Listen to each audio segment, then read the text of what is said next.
अनुग्रहित सुबह के समय में प्रभु यीशु मसीह को सारा आदर देते हुए पहला कुरिन्थियों 12 के 13वें वाक्य में, क्योंकि हमने क्या यहूदी हो, क्या यूनानी, क्या दास हो, क्या स्वतंत्र, एक ही आत्मा के द्वारा एक देह होने के लिए बपतिस्मा लिया और हम सबको एक ही आत्मा पिलाया गया। आज हम मनन करने जा रहे विषय सच्ची कलीसिया और पवित्र आत्मा। पवित्र आत्मा और कलीसिया के बीच एक दृढ़ रिश्ता है।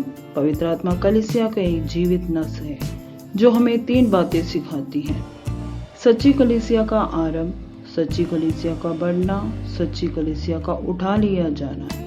ये सभी कार्य पवित्र आत्मा के द्वारा ही पूरा किया जाएगा और किया जा रहा है। पवित्र वचन हमें सिखाता है, बुलाए और चुने हुए लोगों को कलीसिया कहते हैं जो पवित्र आत्मा के द्वारा किया जाता है। यूहन्ना का सुसमाचार 16 के 8 में वे आकर संसार को पाप और धार्मिकता और न्याय के विषय में निरुत्तर करेगा। पाप से भरे मनुष्य को पाप के बारे में जागरूक करने और धार्मिकता को सिखाने प्रभु यीशु मसीह द्वारा आने वाले भयंकर न्याय पूरे संसार के लोगों में विकसित विकासशील पूरे राज्य के सभी मनुष्यों को पवित्र आत्मा द्वारा जागरूक करता रहेगा। उस पवित्र आत्मा के द्वारा बोध होने वाले लोगों को कलीसिया में जोड़ा जाता है।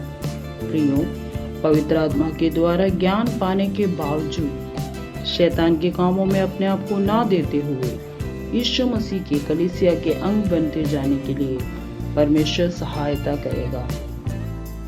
यूहन्ना के 3 में हमें सिखाता है, यीशु ने उसको उत्तर दिया, मैं तुमसे सच सच कहता हूँ, यदि कोई नई सिरे से ना जन्मे तो वो परमेश्वर के राज्य नहीं देख सकता।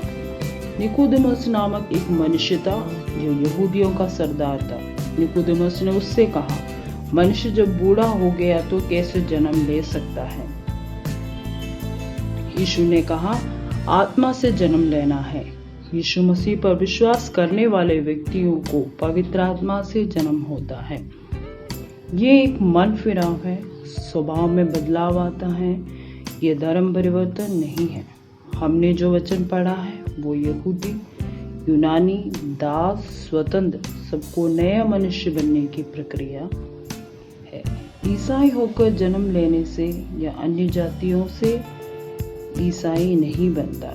पवित्र आत्मा की प्रक्रिया के द्वारा नया जन्म लेने से नया सृष्टि बनता है। ये प्रक्रिया को नया जन्म कहते हैं।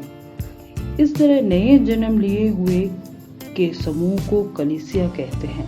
पवित्र आत्मा के द्वारा नए जन्म लिए हुए लोगों से कलीसिया का आरंभ हुआ है। यीशु ने मनुष्य का रूप लेकर मरियम के गर्भ में पैदा हुआ। पवित्र आत्मा का यह प्रक्रिया हमें भी नई सृष्टि बनाता है। पवित्र आत्मा सच्ची कलीसिया को सच्चाई से स्थिर करता है। कलीसिया के प्रारंभ से लेकर अब तक अधोलोक के फाटक को जीतकर मसीह विरोधियों को परमेश्वर के प्रेम में लाकर पवित्र आत्मा की शक्ति से सच्ची कलीसिया को बढ़ाते जा रहे हैं। इफिसियों 2 के 22 में हमें सिखाता है, जिससे तुम भी आत्मा के द्वारा परमेश्वर का निवास स्थान होने के लिए एक साथ बनाए जाते हैं। प्रभु यीशु मसीह के पुनरागमन में आकाश मंडल में प्रकट होकर सच्ची कलीसिया में उठा लिया जाएगा। पवित्र आत्मा के द्वारा सच्ची कलीसिया उठा लिए जाएंगे। रोमियो 8 के 11 में उसी का आत्मा जिसने यीशु को मरे हुए में से जिलाया तुम में से बसा हुआ है, जिसे मसीह को मरे हुए में से जिलाया, और वह तुम्हारी नश्वर देहों को भी अपनी आत्मा के द्वारा जो तुम में बसा हुआ है जिलाएगा। मुझे सुनने वाले मेरे प्यारे श्रोताओं, पवित्र आत्मा के द्वारा आरंभ होकर बढ़ाया हुआ, तुम्हें स्थिर किया हुआ सच्ची कलीसिया के अंत के न्याय से पहले उठा लिए जाने के लिए कलीसिया यीशु मसीह के शरीर के विभिन्न अंग होने के लिए पवित्र आत्मा आपकी सहायता करे। प्रभु परमेश्वर आपको इन वचनों के द्वारा आशीष करे। पवित्र आत्मा की इच्छा के लिए अपने आप को समर्पित करे। मुझे सुनने वाले सभी श्रोताओं को प्रभु परमेश्वर का आशीष करे।